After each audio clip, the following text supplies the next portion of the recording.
साथ ही हमारे इस YouTube चैनल में क्रमोन्नति वेतनमान का गणना करने को लेकर के बहुत ज़्यादा कमेंट आ रहा है। तो आज का इस वीडियोज में 2009 में एक शिक्षक हैं जिनका शिक्षा विभाग में मिडिल स्कूल में नियुक्ति हुआ है। तो इन कर्मचारी का आपको मैं सर्विस बुक को भी दिखाऊंगा और साथ में यह भी बताऊंगा कि 2009 में नियुक्त शिक्षक का वर्तमान में वेतनमान कितना था और आज के डेट में इनका वेतनमान कितना है और इनको कौन कौन से लाभ मिल रहे हैं। और साथ में इन कर्मचारी का परीक्षावधि समाप्त होने के बाद में पुनरीक्षित वेतनमान और साथ में संविलियन वेतनमान को भी दिखाऊंगा। और साथ में 2019 की स्थिति में इनका जब क्रमोन्नति हो जाएगा उसके बाद में इनका वेतन का गणना कैसे होगा और कितना होगा, इसके बारे में मैं आपको स्टेप बाय स्टेप बताने वाला हूं। तो वीडियो लंबा हो सकता है लेकिन वीडियो का आप आखिर तक जरूर देखिएगा। और चैनल में अगर नया है तो चैनल को सब्सक्राइब कर लीजिए, बगल में जो बेल का आइकन है इसको भी क्लिक कीजिए और वीडियो अगर अच्छा लगेगा, फायदा मिलेगा तो वीडियो का आप अधिक से अधिक शेयर कीजिएगा। तो आइए दोस्तों आज का वीडियो को शुरू करते हैं। तो यहाँ पर जो मैं आपको क्रमोन्नति का गणना बताने वाला हूँ यह 2009 के एक शिक्षक का है। तो जो शिक्षक जितना ज़्यादा सीनियर होंगे उनका वेतन मान बहुत ज़्यादा होने वाला है। तो आप भी अगर अपना वेतन का गणना करना चाह रहे हैं तो उस स्थिति में आपको आपका सर्विस बुक का जानकारी अच्छे से होना चाहिए, क्योंकि ई-कोश पोर्टल में आप एम्प्लॉय कॉर्नर में आप अपना एम्प्लॉय आईडी से लॉगिन करेंगे तो आपको 2018 से पहले का जो डेटा है, जो मूल वेतन है और विभिन्न प्रकार का महंगाई भत्ता या अन्य जो भत्ता है उसका जानकारी नहीं मिलेगा। इसलिए मैं आपको यह सलाह दूंगा कि अगर आप भी अपना क्रमोन्नति वेतन का गणना करना चाहते हैं तो आप सर्विस बुक का जो सेकंड कॉपी होता है वहां से आप अपना वेतन का गणना कर सकते हैं और अपना जो जानकारी है उसको प्राप्त कर सकते हैं। तो चले चलते हैं मोबाइल फोन का स्क्रीन में ही और देखते हैं कि किस प्रकार से 2009 का शिक्षा का क्रमोन्नति वेतन का गणना किया जा सकता है। तो आइए आज का वीडियो को शुरू करते हैं। साथियों, माध्यमिक शाला के एक शिक्षक हैं जिनका 30/6/2009 की स्थिति में 4,500 मूल वेतन पर नियुक्ति हुआ है। तो कुछ इस प्रकार से शिक्षकों के लिए सेवा पुस्तिका संबंधित विकासखंड कार्यालय में संधारित किया जाता है। उसके बाद में क्रमशः इनको 2010 में 4,625, 2011 में 4,750, 2012 में 4,875, 2013 में 5,000, 2014 में 5,125, 2015 में 5,250 मूल वेतन का निर्धारण किया गया है। उसके बाद में जैसे ही इस शिक्षक का 8 साल का सेवावधि पूर्ण हुआ, छत्तीसगढ़ वेतन परीक्षण नियम 2017 के अनुसार इनका जो वेतनमान था वो बदल गया, जिसके अनुसार 9,300 से 34,800 और 4,200 के अनुसार इनका मूल वेतन का निर्धारण किया गया। और उसके बाद में इनका 6वां वेतनमान का मूल वेतन 9,300 और जो ग्रेड पे 4,200 था उसको जोड़ दिया गया और उसके बाद में 2.57 से गुणा करने के बाद में इनका जो मूल वेतन था वो 35,749 रुपया हो गया, जो कि छत्तीसगढ़ वेतन परीक्षण नियम के आधार पर जो अगला गुणांक था, पूर्ण गुणांक था 6,500 रुपया, ये इनका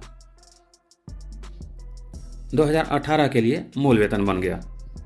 तो साथियों, इस प्रकार से 2009 में नियुक्त कर्मचारी का 8 साल का सेवावधि पूर्ण होने के बाद में 2018 में इनका जो मूल वेतन था वो 36,500 रुपया हो गया। उसके बाद में 2019 में 37,600, 2020 में 38,700, 2021 में 39,900, 2022 में 41,100, 2023 में 42,300 और 2024 में 43,600 मूल वेतन बन गया।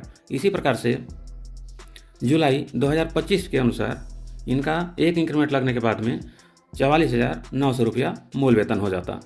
लेकिन छत्तीसगढ़ राज्य में अब क्रमोन्नति वेतन दिया जाने का बात किया जा रहा है। तो उस स्थिति में अगर 2009 में नियुक्त शिक्षक का जिनका 2019 में 10 साल का सेवावधि पूर्ण हो रहा है तो किस प्रकार से इनका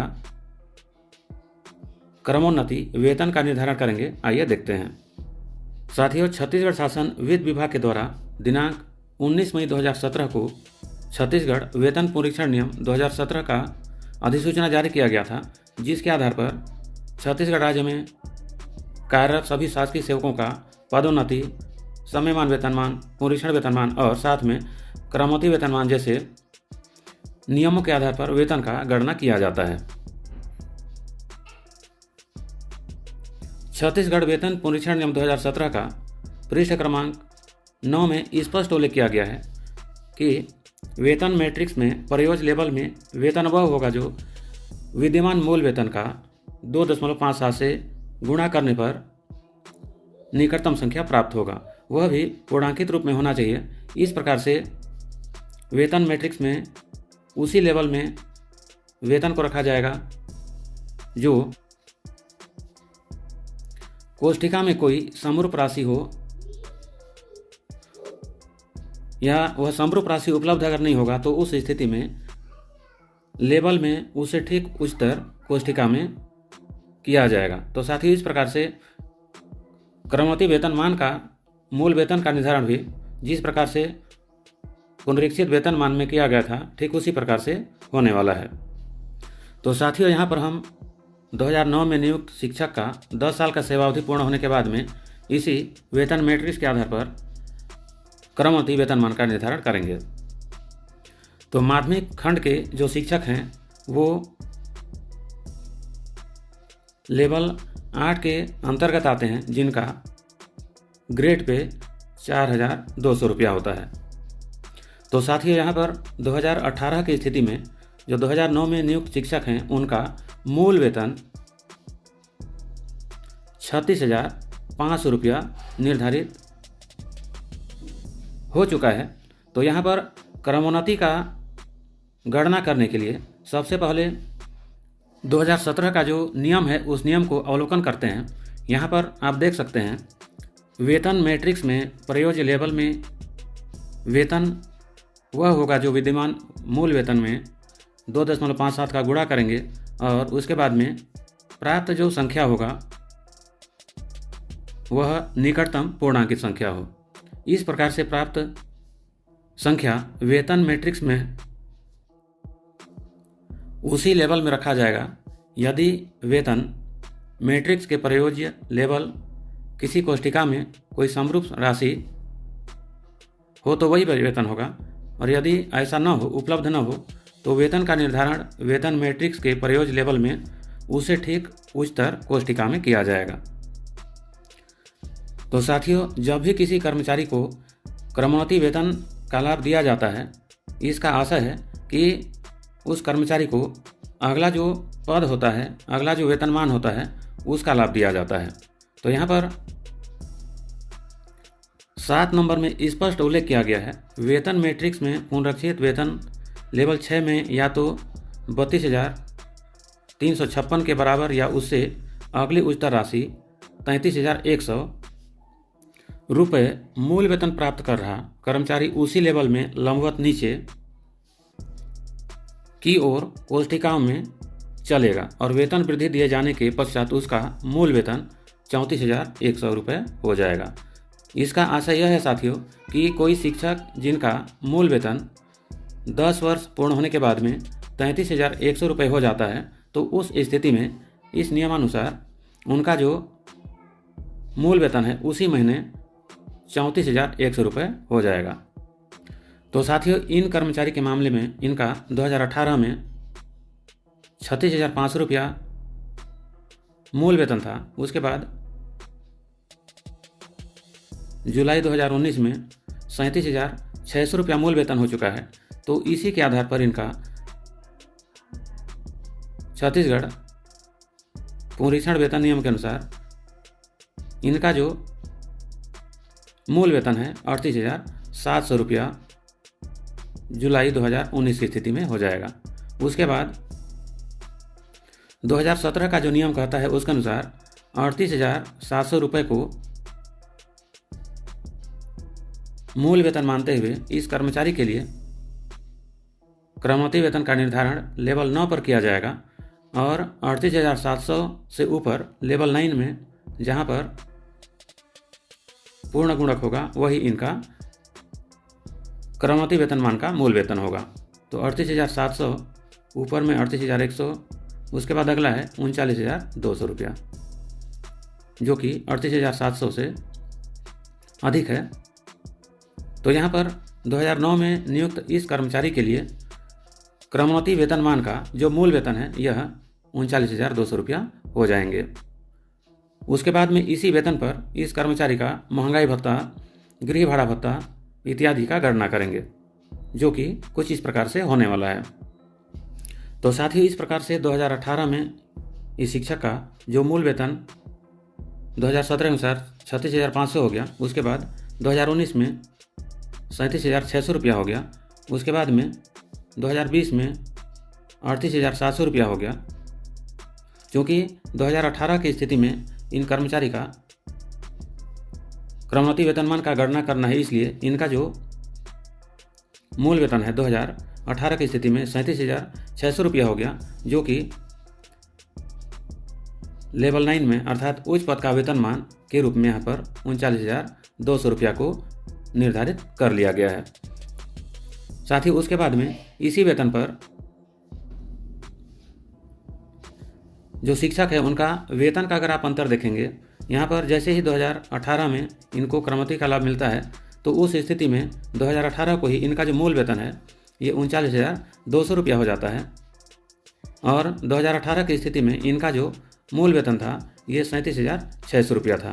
तो इस स्थिति में इनका जो वेतन का अंतर है 39,200 रुपये में से 37,600 को घटा दिए, तो यहाँ पर मूल वेतन में जो अंतर राशि है वो 1,600 रुपया हो जाता है। ठीक इसी प्रकार से 2019 के मामले में इनका एक इंक्रीमेंट लगने के बाद में 40,400 रुपया इनका मूल वेतन हो जाता है, और 2019 की स्थिति में इनका जो वेतनमान है ये 38,700 था, तो इसको भी यहाँ पर घटा दिए तो ये हर 1,700 रुपया हो गया। इसी प्रकार से 2021 में जो अंतर राशि है 1,700, 2022 में 1,700, 2023 में 1,800, और इसी प्रकार से 2024 में 1,900 रुपये का मूल वेतन में अंतर आ जाता है। तो शिक्षकों को या जो 2009 में ये जो शिक्षक है इस शिक्षक को इसी अंतर राशि का गणना के साथ में इनको एरियस के साथ में लाभ मिलने वाला है। तो साथियों, इस प्रकार से 2009 में नियुक्त शिक्षक का 2019 में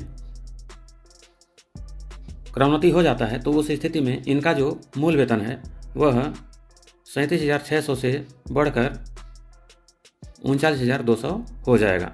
39,200 रुपये का मूल वेतन के आधार पर ही इनका वेतन का गणना होगा।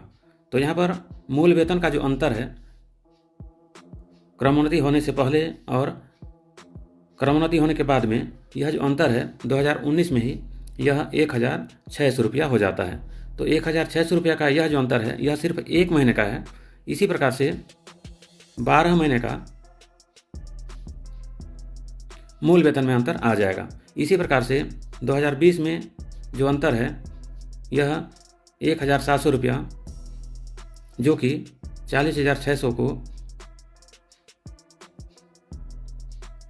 38,700 से घटाने पर प्राप्त हो जाता है। इसी प्रकार से क्रमशः 1,700, 1,700, 1,800 और 2024 की स्थिति में 1,900 रुपया मूल वेतन में अंतर आ जाता है। तो ये सभी जो मूल वेतन में अंतर है ये प्रति माह का है। इन सभी वेतन का अंतर को 12 से गुणा करते जाएंगे तो जो कुल राशि है वो प्राप्त हो जाएगा। अब इन्हीं राशि का महंगाई भत्ता और गृह भाड़ा भत्ता का गणना करना है, जो कि कुछ इस प्रकार से होने वाला है। साथियों, गृह भाड़ा भत्ता का गणना करने से पहले आपका जो मूल वेतन में अंतर आ रहा है उस अंतर को आपको अच्छे से नोट कर लेना है, और उसके बाद ही आपको गृह भाड़ा भत्ता का गणना करना है। तो साथियों, यहाँ पर आपको जो मूल वेतन में अंतर है, इस मूल वेतन में अंतर को आपको हर महीना के अनुसार अलग अलग गणना कर लेना है, डेटा तैयार कर लेना है, और उसके बाद में आपको महंगाई भत्ता और गृह भाड़ा भत्ता का गणना करना है। तो साथियों, तो यहाँ पर महंगाई भत्ता मई 2018 से 9% दिया जा रहा था। तो इस कर्मचारी के मामले में 2018 से 19 तक 9% के अनुसार महंगाई भत्ता का गणना होगा। इसी प्रकार से मार्च 2019 से अगस्त 2021 तक 12% के अनुसार महंगाई भत्ता का गणना होगा। इसी प्रकार से मई 2022 तक यह 22% के अनुसार गणना होगा।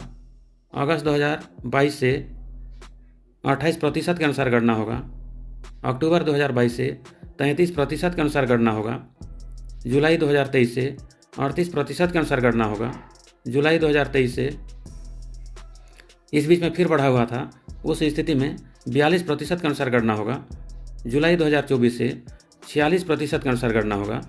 अक्टूबर 2024 से 50% के अनुसार गणना होगा और मार्च 2025 से 53% के अनुसार जो अंतर राशि है उसका गणना करना होगा। साथ ही उसके बाद गृह भाड़ा भत्ता का निर्धारण करने के लिए, गणना करने के लिए मूल वेतन और साथ में महंगाई भत्ता को जोड़ देना है और जो राशि प्राप्त होगा उसका